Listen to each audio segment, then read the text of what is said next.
Chairwoman Ledger Fernández, Ranking Member Obernolte, and members of the subcommittee. Thank you for the opportunity to testify on H.R. 8115, which would include tribal governments as eligible entities under the Recreation and Public Purpose Act. First, I would like to express my sincere appreciation to our Congressman, Doug LaMalfa, for introducing this bill, and to our Senator, Alex Padilla, for introducing the companion bill in the Senate. This simple bipartisan fix will help create parity between tribal nations and other governmental entities for the purposes of the act so that tribal governments can participate in the program in the same way that states, localities, and nonprofit organizations can.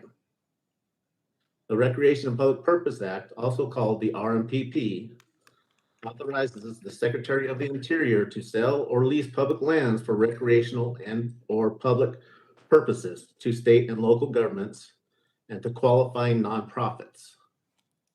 For almost 70 years, this law has allowed these entities to buy and lease public lands to be used for public purposes, often at a large discount.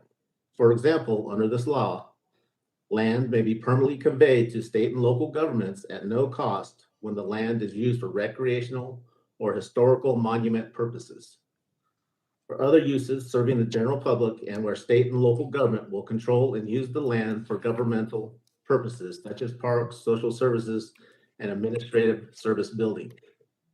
These entities may lease or purchase land at nominal rates.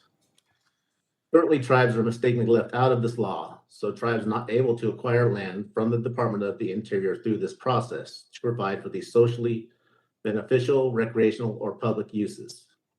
This can also mean that a tribe that is best suited to protect and or interpret sensitive cultural and historical sites that are within the tribe's ancestral homelands has no role in the disposition of such lands if they come up for transfer. It is time to correct this oversight. The omission of Indian tribes from the list of qualifying applicants under the RMPP has no clear policy rationale and appears to be an oversight, but one with unintended negative consequences. Since the RMPP's passage in 1926 and the subsequent revision in 1954, Congress has continually acknowledged and strengthened tribal sovereignty and self-determination.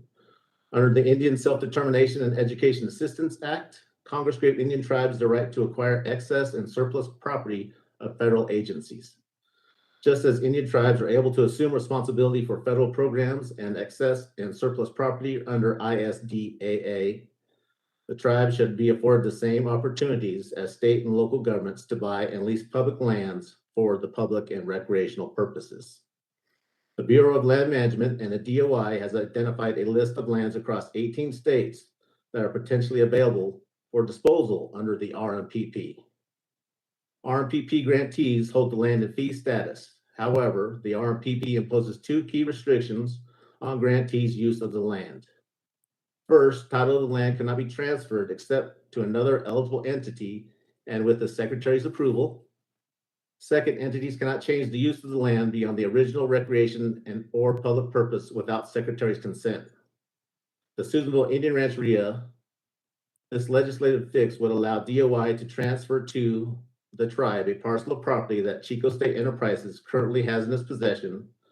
The tribe has deep cultural, historical, and geographic connection to this land, and in accordance with this program, we are planning to use this site for cultural and recreational purposes only. The local community was given the opportunity to purchase this land, but only the Susanville Indian Rancheria was interested. Yet we cannot assume responsibility for the property because tribes are not included among eligible entities when the original statute was enacted. DOI has provided input in crafting this legislation, and it's non-controversial and bipartisan. This legislation is also supported by National Congress of American Indians and the Northern California Tribal Chairmen's Association. Again, thank you for holding this meeting today and for your support of H.R. 8115. I'm happy to answer any questions you may have. Thank you, Sarah, very much for your testimony. And finally, the chair would now like to recognize the Honorable Jared Michael Erickson, who is chairman of the Confederated Tribes of the Colville Reservation.